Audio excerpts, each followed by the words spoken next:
안녕하세요, 한상기입니다. 오늘 소개해드릴 차는 기아 셀토스입니다. 셀토스는 기아의 새 SUV죠. 기존에는 없던 새로운 모델이고요. 이 셀토스가 나오면서 기아의 SUV 라인업이 완성이 됐다고 할 수가 있습니다. 사실 셀토스가 아니어도 기아의 SUV 라인업은, 특히 소형은 좀 촘촘하게 갖춰진 상태인데, 셀토스가 나오면서 이제 빈틈이 없게 됐죠. 다른 말로 하면은 차 크기 면에서 약간 좀 중복이 되지 않을까라는 또 생각도 있습니다. 기아의 제품 라인업에서 보면은 스포티지 아래급으로 위치를 하고요. 엔진은 1.6 가솔린 터보와 1.6 스마트 스트림 디젤 두 가지로 운영이 되고요. 차후에 다른 엔진이 추가될 가능성도 있다고 합니다. 그리고 굴림 방식은 2륜이 기본이고 4륜이 옵션인데, 모든 트림에 걸쳐서 4륜을 선택을 할 수가 있죠. 서스펜션도 코나처럼 굴림 방식에 따라서 다른데, 4륜은 뒤가 멀티링크고요. 2륜은 토션빙입니다. 지금 보시는 시승차는 1.6 가솔린 터보의 최상위 트림입니다. 이미 사진이나 실물로 보신 분들이 있겠지만, 이 셀토스는 실물이 더 좋아요. 그리고 디자인이 가장 큰 장점이 아닌가 싶습니다. 전면의 얼굴은 또 새롭게 선보이는 그런 스타일링이고요. 모델별로 이렇게 디자인이 새롭게 하는 건 좋은데, 너무 디자인이 또 자주 바뀌는 게 아닌가라는 생각도 있습니다. 전면의 얼굴은 좀 화려하다고 표현을 할 수도 있을 것 같고요. 특히 그릴 그 라인이 그 다이아몬드 패턴인데, 저기가 좀 상당히 독특하고 가까이서 보면은 좀 고급스러움을 느끼게 합니다. 중요한 건 아니지만 만졌을 때의 감촉도 괜찮고요. 그리고 전면의 인상을 보면은 요즘에 나오는 전형적인 도시명 SUV보다는 좀 터프한 느낌이에요. 참고로 셀토스의 외관 디자인은 꽤 괜찮은데, 뭔가 이 디자인에 잘 맞는 색깔이 별로 없는 것 같아요. 그러니까 지금 시승해서 여러 색깔을 보잖아요. 근데 딱 이렇게 마음에 드는 예쁜 색깔이 별로 없네요. 참고로 어두운 색은 좀 디자인을 가리지 않나 싶고요. 하얀색은 얼핏 스토닉을 좀 연상시키기도 합니다. 셀토스는 스포티지 아래급이기 때문에 차체 사이즈도 좀 작죠. 스포티지보다 다 조금씩 작죠. 휠베이스 같은 경우에는 짧긴 짧지만 큰 차이는 안 나고요. 이 차는 통칭해서 소형 SUV로 불리는데, 굳이 B와 C 세그먼트로 구분을 한다면은 C 세그먼트에 좀 더 가깝지 않을까 싶어요. 차체 사이즈도 그렇지만 그 겉에서 풍기는 그런 이미지가 그 B 세그먼트보다는 좀 한 급 위의 차 같습니다. 보통 B 세그먼트 하면은 티볼리나 코나, 스토닉을 얘기를 하는데, 그 차들과 같이 놓고 보기에는 차도 크지만 한 급 위의 차처럼 보이기도 합니다. 그리고 실제 사이즈 대비해서 차가 더 커 보이기도 하고요. 뒷모습도 전형적인 도시명 SUV보다는 좀 터프한 모습이죠. 그리고 가운데를 쭉 이어지는 그 라인은 그 전면과 그 디자인 통일성을 같이 추구를 한 것 같고요. 트렁크 오른쪽에는 엔진을 나타내는 TGDI와 4WD 로고가 붙어 있습니다. 그리고 테일램프 같은 경우에는 이렇게 점등이 안 됐을 때는 그냥 좀 평범한데, 저게 불이 들어왔을 때는 좀 예쁘더라고요. 머플러로 보이는 저 장식은 K7과 거의 비슷하죠. 그러니까 얼핏 보면은 범퍼 일체형 머플러로 보이는데, 저거는 그냥 장식이고요.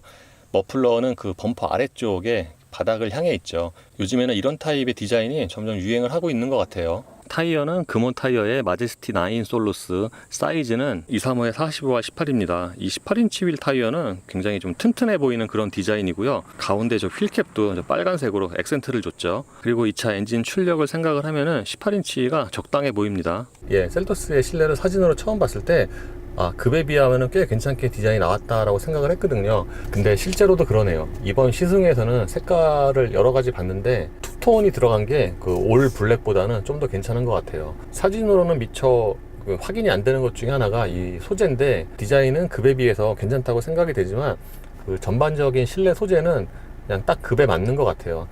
눈에 잘 띄는 이런 대시보드 쪽의 우레탄이나 주변에 플라스틱을 봐도 딱히 급 이상으로 좋다는 생각은 안 들고요. 그리고 시선이 밑으로 내려가는 곳은 좀 더 떨어지죠, 다른 차들처럼. 하지만 이 실내의 디테일들을 보면은 신경을 좀 많이 썼다는 티가 나요. 예를 들어서 송풍구와 도어 트림의 디자인만 봐도 신경을 좀 많이 썼죠. 그러니까 일반적인 차들과의 디자인과는 좀 다르죠. 저 스피커의 디자인은 뭔가 암석 같은 느낌도 들고 그래요.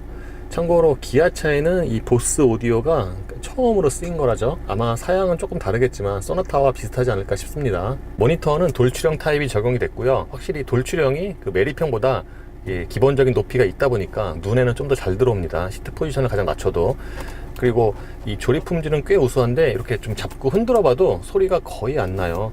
보통 돌출형 모니터는 이렇게 자꾸 흔들었을 때 좀 소리가 나는 경우가 사실 흔하거든요. 그리고 이게 또 잡소리의 원인이 되기도 하는데 이 차 같은 경우에는 주행할 때도 잡소리가 안 나고 이렇게 잡고 흔들어도 소리가 거의 없습니다. 그래서 조립 품질은 꽤 좋다고 말씀을 드릴 수가 있고요. 그 밑에 있는 버튼들은 다른 현대기아차의 그런 배열들과 거의 같죠. 지금은 내비게이션 화면이고요. 이거는 즐겨찾기 버튼이죠. 지금은 없음인데 이거를 선택을 해놓으면은 한 번에 이동을 할 수가 있습니다. 10.25인치 와이드 모니터의 인터페이스도 그 상위 모델과 거의 같아요. 지금이 홈 화면이고 기본 3분할이죠. 그리고 여기서는 이렇게 이걸 눌러서 이런 정보를 추가로 디스플레이가 되고요. 그리고 페이지를 넘기면은 주요 메뉴가 나오는데 이 사운드 무드램프의 경우에는 소울과 거의 같습니다. 단색 조명은 8가지고요. 컬러 테마는 6가지죠. 지금은 낮이어서 안 보이는데 이 무드 조명의 적용 범위가 K7보다 더 넓은 것 같아요. 확실히 이런 거는 요 젊은 소비자들에게 좀 더 어필할 수 있는 그런 장비라고 할 수가 있겠습니다. 환경 설정에서 차량으로 들어가면은 이렇게 주행과 관련된 메뉴가 나오죠. 그러니까 이 와이드 모니터가 들어간 현대기아차는 이 모니터 쪽에서 설정할 수 있는 메뉴가 더 많고요. 계기판에서는 상대적으로 좀 줄었죠. 지금은 헤드업 디스플레이고요. 이게 전체적인 폰트나 크기는 좀 줄었지만 상위 모델과 그 메뉴의 기능성 이런 건 동일합니다. 보시는 것처럼 HUD에 표시되는 정보도 꽤 많죠. 속도계도 숫자 크기는 작게와 크게 보통 3가지, 속도계 색상도 3가지고요. 최근에 나온 현대기아차가 대부분 그렇듯이 주행 보조 기능도 거의 최신의 시스템이 다 들어갔어요. HDA까지 들어갔죠. 지금은 후방 카메라 화면이고요. 화질이 뭐 썩 좋지는 않습니다. 그냥 일반적인 평균적인 수준 같고요. 어라운드 뷰가 없으면은 조금 아쉬워하시는 분들이 있죠. 이거 아마 연식 변경대 또는 부음 변경대 들어갈 것 같긴 한데 어라운드 뷰는 없지만 이게 앞쪽에 그 센서는 있고요. 여기 같은 경우에는 이 아이콘을 클릭을 하면은 좀 더 범퍼 앞쪽에 가까운 부분을 확대해서 볼 수가 있죠. 공조장치는 얼핏 봤을 때 액정이 되게 커 보이죠. 그래서 저 처음에 봤을 때 이 공조장치에 뭔가 표시된 정보가 되게 많거나 아니면 폰트가 크거나 그럴 줄 알았는데 그렇진 않아요. 여기에 표시된 아이콘의 면적이 그렇게 크진 않아서 뭔가 이쪽은 좀 여백이 많은 느낌입니다. 기어레버 앞쪽의 공간은 2단으로 된 디자인인데 기아차 중에 이런 디자인을 쓰는 차가 몇 개가 있긴 하죠. 무선 충전 패드는 이 위에 있습니다. 이렇게 올려만 놓으면은 자동으로 충전이 시작이 되고요. 이게 뭔가 2층에 있으니까 저게 좀 자주 핸드폰이 움직일 것 같잖아요. 근데 K3 GT 때 서킷 시승할 때도 제가 약간 놀란 게 저게 의외로 고정이 되게 잘 돼요. 기어레버 앞쪽에 이 공간도 딱 핸드폰 하나 넣을 수 있는 그 정도의 용량이고요. 여기는 USB 단자 2개와 CE-볼트 하나가 마련이 됩니다. 참고로 기어레버 앞쪽은 여기가 이렇게 비대칭 디자인이죠. 여기 뭔가 손잡이 같죠. 근데 여기 자꾸 이렇게 만져보면은 약간 좀 이렇게 푸직하고 소리가 나긴 해요. 기어레버 디자인은 평범하고요. 드라이브 모드는 버튼이 아니라 다이얼식이에요. 확실히 버튼보다는 다이얼식이 좀 더 사용하기가 직관적인 것 같고요. 드라이브 모드는 에코와 노멀, 스포츠 3개가 있습니다. 그리고 D 모드 상태에서 이렇게 왼쪽으로 한 번만 젖히면 바로 S 모드로 또 전환이 되고요. 기어레버 주변에는 통풍과 열선 시트, 스티어링 휠 열선, 사륜, 내리막 경사로 조절 장치 등의 버튼이 모여 있습니다. 제가 아까 밑으로 내려갈수록 실내 소재가 좀 떨어진다고 말씀을 드렸는데 이 부분이 좀 가장 떨어지고 이게 소재도 떨어지긴 하지만 뭔가 디자인이 되게 안 예쁘죠. 그래서 실내에서는 이 부분의 플라스틱이 가장 떨어진다고 말씀을 드릴 수가 있고요. 실제로 조작할 때의 이 감촉도 좀 많이 떨어지네요. 최근에 기아차 타면서 실내 버튼 눌렀을 때 이렇게 촉감이나 소리가 떨어지는 경우는 처음인 것 같아요. 키는 스팅어와 비슷한 디자인이 채용이 됐고요. 요거는 뭐 소울 부스터나 K7도 그렇죠. 그리고 컵홀더는 위치는 좋은데 날개가 하나도 없네요. 제가 베뉴 시승할 때 베뉴는 진짜 엔트리 SUV니까 컵홀더의 날개를 다 빼버린 거는 어느 정도는 조금 이해를 할 수 있는데 이 차는 그래도 하이 클래스라고 달고 나왔는데 수식어를 컵홀더의 날개까지 다 빼버리니까 이건 좀 아쉽죠 뭔가. 그리고 센터 콘솔 박스의 용량은 차 크기를 생각을 하면은 적당한 것 같고요. 이 안쪽에 플라스틱의 재질도 좀 떨어지긴 합니다. 스티어링 휠은 차 크기에 맞게 조금 작은 편이고요. 이 손에 잡히는 감각이 처음엔 좋은데 땀이 차면은 조금 미끄러울 수 있고 남자 기준으로 보면은 림의 두께는 적당한 편입니다.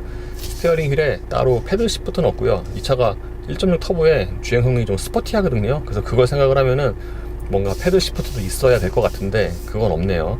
그리고 스포크에 적용된 이 배열들이나 또 인터페이스는 다른 기아차와 동일하고요. HUD는 컴바이너 타입인데 이 측면에 붙은 버튼을 누르면 이렇게 수납이 되고 튀어나옵니다. 이게 접고 펴질 때 그 소리가 좀 큰 편이에요. 그리고 상위 모델에 적용된 것보다 확실히 전체적인 시인성은 좀 떨어지는데 같은 컴바이너라고 해도 소울 부스터보다는 좀 좋습니다. 요 HUD에 관한 설명은 영상 때 추가로 좀 하겠습니다.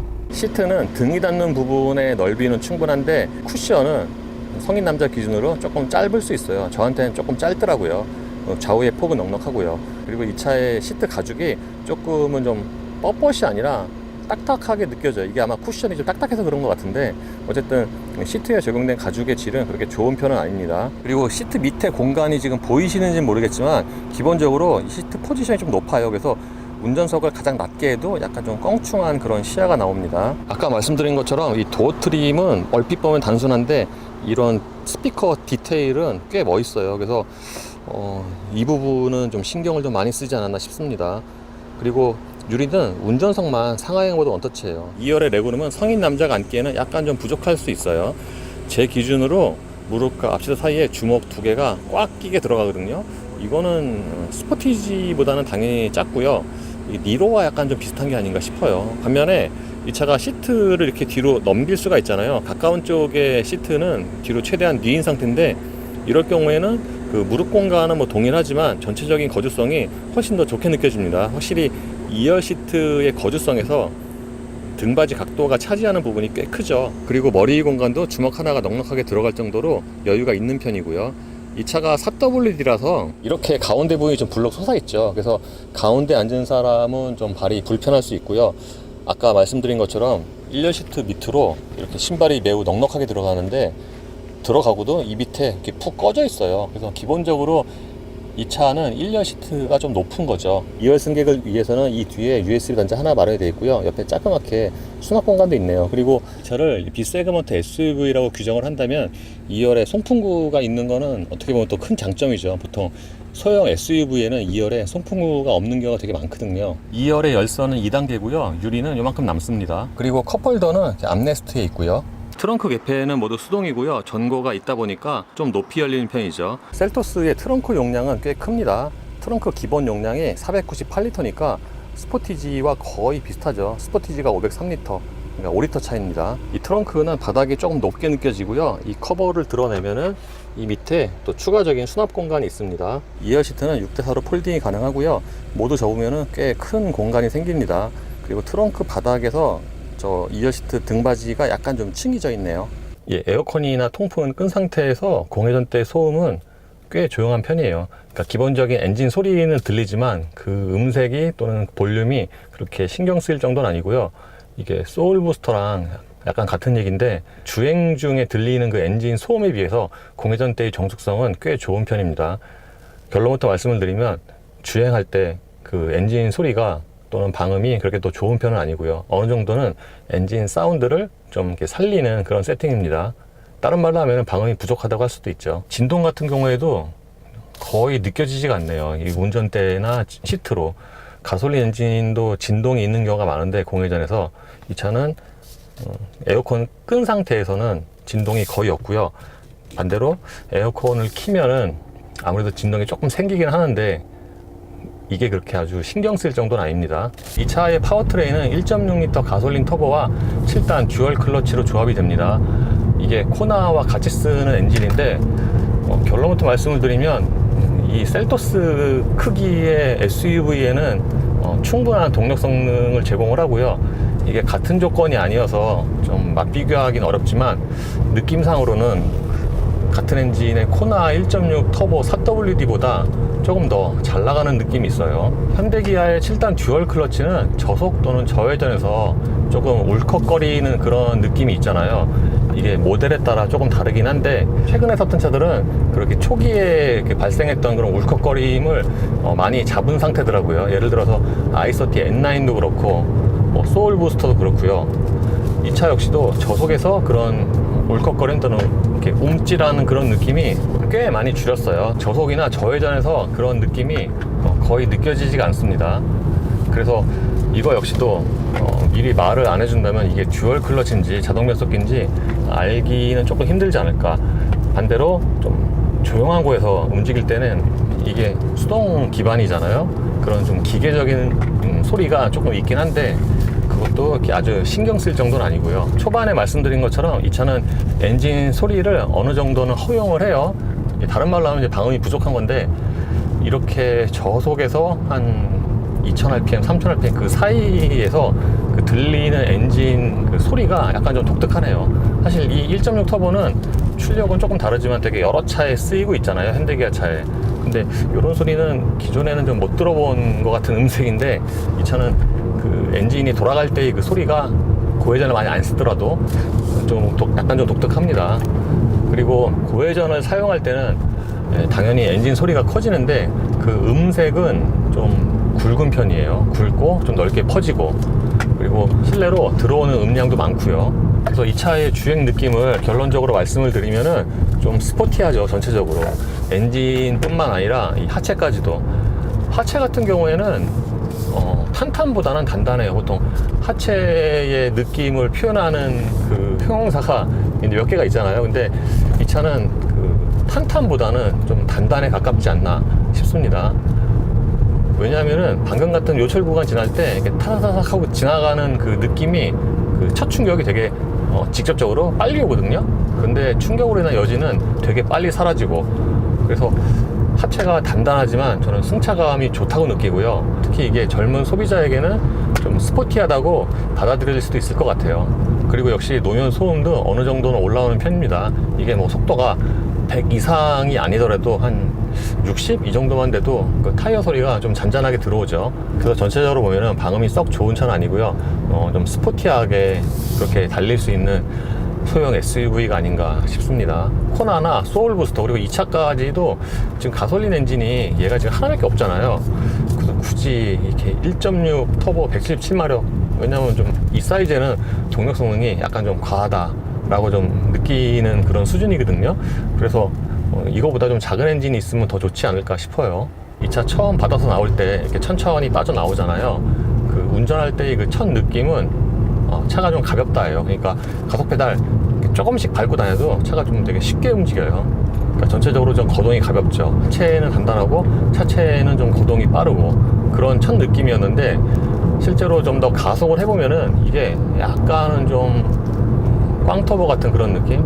소울 부스터 같은 정도는 아니지만 그보다 좀 못하게 약간 좀 회전수가 후반부가 돼야지 좀 더 본격적인 이 차에 제대로 된 힘이 나오는 거죠. 소울 부스터 같은 경우에는 204마력인데 걔는 거의 한 4500rpm 정도 이렇게 올려야 제대로 본래의 힘이 쾅 하고 나오거든요. 근데 얘는 그거만큼은 아니고 한 4000rpm 정도? 예를 들어서 지금 속도가 60km인데 회전수는 한 1500rpm이고요.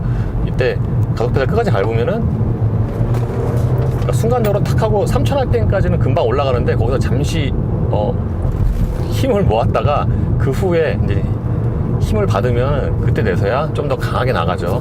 그래서 요즘에 가솔린 터보는 거의 대부분이 자연흡기와 비스무리하게 저속 토크를 풍부하게 그렇게 세팅을 하잖아요. 근데 요 엔진 같은 경우에는 약간 좀 더 다른 말로 하면 스포티하고요. 예전 표현들 하면 조금 꽝터보 같다 그런 느낌도 있고요. 물론 이렇게 저속에서 일상 용도로 사용할 때는 그렇게 회전수를 높이 안 쓰고 가속보다 조금씩만 밟고 다녀도 충분한 동력 성능이고 처음에 말씀드린 것처럼 차가 좀 가볍게 움직이죠. 기아가 셀토스 발표하면서 하이 클래스라는 수식어를 썼잖아요. 그게 급에 비해서 사양이 좋다는 뜻도 있지만 이게 운전을 해보니까 시트 포지션이 높아서 그런가 라는 또 생각도 드네요. 왜냐하면은 이 비슷한 급의 차들과 비해서 그러니까 얘는 좀 더 뭐라 그러죠? 좀 정통적인 SUV의 그런 시트 포지션과 좀 더 가깝다고 해야 될 것 같아요. 시트를 가장 낮게 해도 그 눈 높이가 좀 껑충하죠. 왜 그래서 지포 렉스턴이나 모하비 같이 큰 SUV 타면은 그 두 차종은 시트 포지션 껑충하잖아요. 얘도 약간 좀 그런 느낌이에요. 차는 뭐 얘가 훨씬 작지만 시트 포지션 가장 낮게 해도 눈높이가 좀 꽤 높은 편이고 따라서 보닛이 좀 내려다 보이는 그런 시야죠. 그럼에도 머리 공간도 충분한 편이고요. 시트 포지션 가장 낮게 해도 머리랑 이 썬루프 커버 이 사이에 주먹이 하나가 들어가고도 조금 남아요. 그러니까 앞쪽에 운전 공간이라든가 시야, 좌우 시야, 후방 시야 이런 거는 꽤 좋은 편입니다. HUD는 컴바이너 타입인데 이 상위차들에 쓰이는 것보다 확실히 이게 단점이 좀 있죠. 가장 큰 단점은 저는 지금은 괜찮은데 좀 요철 구간 있잖아요. 그럴 때 저게 떨려요, 숫자가. 사실 크게 흠 잡을 건 아니지만 상위 모델에 달리는 것보다는 좀 못하긴 하죠. 그리고 좋은 것 중에 하나는 그 소울보다는 이게 좀 더 눈에 잘 들어와요. 소울은 뭔가 이 수평을 0에 맞추면은 얘가 좀 삐뚤어 보이고 그러는데 얘는 뭐 그렇진 않고요. 높이를 좀 낮추면은 저것도 역시 그 속도계와 보니 선이 좀 겹치긴 하거든요. 근데 소울보다는 전체적으로 봤을 때 눈에 더 잘 들어옵니다. 초반에 말씀드린 것처럼 이 차가 가속력이 좋은데 그 가속할 때의 느낌은 호쾌하다라는 표현이 좀 맞는 것 같아요. 그러니까 일단 터보가 돌아가기 시작을 하면은 자동 변속되는 시점 이게 대략 한 6000rpm 조금 넘어서 급가속 시 자동 변속이 되는데 그때까지 되게 호쾌하게 엔진 회전도 돌아가지만 그 운전자가 받는 그 가속력 그 느낌도 좀 시원시원하죠. 가속할 때의 느낌은 이게 코나와 좀 비슷하다기보다는 조금 지난 얘기이긴 한데 저 스포티지 R 2.0 터보 있잖아요. 예전에 그거와 조금 느낌이 비슷해요. 아무래도 이게 같은 브랜드라 그런지 저 아까 오면서 이 차 쭉 가속을 해봤는데 딱 그 스포티지 2.0 터보가 생각이 나더라고요. 쭉 가속을 해보면은 지금도 딱 4000rpm 넘어서 제대로 딱 힘을 받죠. 어쨌든 달리는 걸 좋아하는 좀 남성이 타도 그렇게 가속력이 부족하다고 느끼는 사람은 별로 없을 것 같아요. 물론 그 204마력의 소울 부스터보다는 좀 못하지만 느낌상으로는 가속력에 그 코나보다는 좀 더 빠른 느낌이에요. 대부분의 차 그렇듯이 이 S모드에서는 가속 페달의 초기 반응이 좀 더 빨라지는데 이 차는 기본적으로 D 모드에서도 좀 스포티하기 때문에 그 요즘에 다른 현대기아차의 스포츠 모드와 비교시 그렇게 차이가 좀 두드러지다고 생각이 되진 않아요. 그리고 좀 사소하지만 좋은 것 중에 하나가 이 D 모드에서도 단수 표시가 돼요.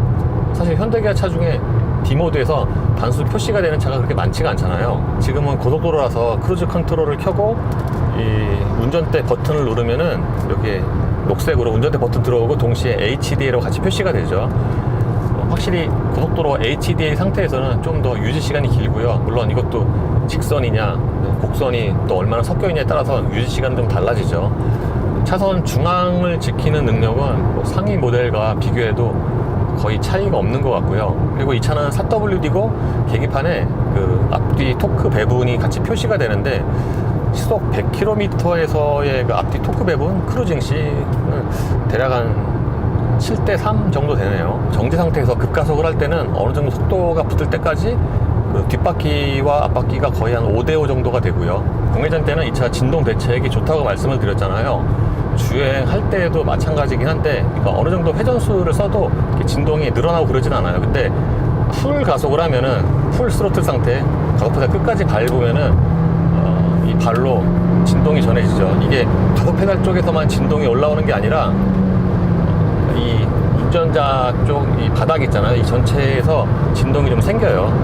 그래서 이 풋레스트를 밟은 왼쪽 발에서도 진동이 좀 느껴지고요. 뭐 그 진동이 디젤차처럼 심한 건 아니지만 이게 이제 가솔린이니까 좀 신경이 쓰일 수 있죠. 사실 이 차를 타면서 그렇게 풀 스로틀을 많이 할 것 같진 않지만 대부분의 운전자들은 그래도 가속 페달 끝까지 밟았을 때 진동이 좀 생기는 거는 단점이라고 할 수가 있죠. 이 차는 기존의 기아차와 그 계기판 구성이 조금 다른 게 그 오른쪽 한 켠에 디지털 속도계가 조그맣게 표시가 되잖아요. 저게 이제 항상 표시가 돼요. 메뉴를 바꿔도 저 디지털 속도계가 조그맣게 항상 나오는 거죠. 그리고 이 차는 고속 안정성도 좋은 편이에요. 보통 하체가 단단하면은 고속 안정성이 좋다는 선입견이 있지만 요즘에는 뭐 그게 그렇게 크게 비례하는 것 같진 않고요. 어떻게 세팅을 했느냐에 따라서 달라지긴 하는데 어쨌든 이 차는 하체는 좀 단단한 편이면서 고속 안정성도 괜찮고 승차감도 괜찮고 그래서 이런 주행과 관련된 그런 성능은 꽤 마음에 드는 편입니다. 고속으로 달릴 때 대략 한 120 넘어가서는 바람 소리가 전반적으로 고르게 나는 편이긴 한데 이쪽 A필러 쪽에서 들리는 조금 더 들리는 그 소리가 있는 편이고요. 이 변속기가 대체로 그 반응도 빠르고 충격도 별로 없는데 쭉 가속을 했다가 이렇게 놓잖아요. 그러면은 이제 자동으로 회전수가 떨어지면은 같이 기어도 떨어지잖아요. 그럴 때 가끔 변속 충격이 있어요. 고회전을 사용을 하다가 발을 떼면은요. 그리고 높은 시트 포지션을 생각을 하면은 코너 돌 때의 안정감도 괜찮아요. 뭐 아주 스포티하게 그렇게 회전하는 건 아니지만 빠르게 코너에 진입을 해도 그 차체 자세가 잘 흐트러지지 않고, 예, 오늘 기아 셀토스를 간단하게 시승을 해봤습니다. 셀토스는 기대했던 만큼 차가 잘 나온 것 같아요. 가장 큰 장점으로는 잘 빠진 안팎 디자인과 탄탄한 주행 성능이 있는데, 이렇게 얘기하면 다 장점이잖아요. 물론 다 장점은 아니고 이게 세부적으로 보면은 좀 떨어지는 부분이 있죠. 예를 들어서 실내 같은 경우에는 사진이나 외관에서 거는 기대감보다는 좀 못해요. 그러니까 실내 디자인은 괜찮은데 소재가 좀 떨어지죠. 이 차 처음에 실내로 봤을 때는 되게 괜찮잖아요. 사실 사진으로는 실내 디자인은 볼 수가 있지만 소재는 좀 잘 안 느껴지니까 이 밝은 데서 실내를 보면은 그 눈에 잘 띄는 부분도 좀 떨어지는 편이죠. 그러니까 이런 부분에서는 확실히 좀 스포티지와 급 차이를 두지 않았나 싶기도 하고요. 시선 밑에 쪽에 소재가 떨어지는 거는 뭐 이해를 하는데 그 다른 부분에 비해서 이런 기어레버 뒤쪽의 소재 같은 경우에는 좀 더 떨어지고, 그래서 제가 외관에서 아까 설명을 할 때 이 차는 B 세그먼트인지 C 세그먼트인지 또는 그 중간 아니면 이게 C 세그먼트에 좀 더 가까운 그런 느낌이다라고 말씀을 드렸잖아요. 근데 이 기어레버 뒤쪽의 소재를 보면은 이거는 그냥 B 세그먼트 SUV 같다라는 또 생각이 들죠. 또 다른 단점으로는 이게 시트가 있는데, 시트가 조금 작은 거는 이해를 할 수 있는데 이 가죽이 좀 너무 뻣뻣해요. 셀토스는 외관 디자인은 꽤 잘 나왔고, 특히 수치에 비해서 차가 좀 더 커 보여 갖고 이게 그냥 뭉뚱그려서 소형 SUV라고 하는데 사실상 스포티지에 좀 더 가까운 느낌이 있긴 해요. 물론 차 실제 사이즈는 좀 작지만, 그래서 실제 눈에 보이는 것보다 차가 더 커 보이고 더 비싸 보이고 그런 외관 디자인이 가장 큰 장점이라 할 수가 있고요. 그리고 지금까지 설명을 한 것처럼 이 주행 성능도 그 풀가속할 때의 진동만 빼면은 딱히 흠잡을 만한 구석이 없어요. 그래서 실내 소재만 제외한다면은 이 셀토스는 여러 가지 면에서 장점이 굉장히 많은 차고 상품성이 좋은 차라고 하겠습니다. 이 차가 코나처럼 2류는 토션빔인데 그럴 경우 좀 승차감 차이가 발생을 할 것 같고요. 그걸 생각을 하면은 이 차는 4륜을 사는 게 낫지 않을까 라는 또 생각도 있습니다. 예, 이로써 기아 셀토스 1.6 터보의 시승을 마치겠습니다. 감사합니다.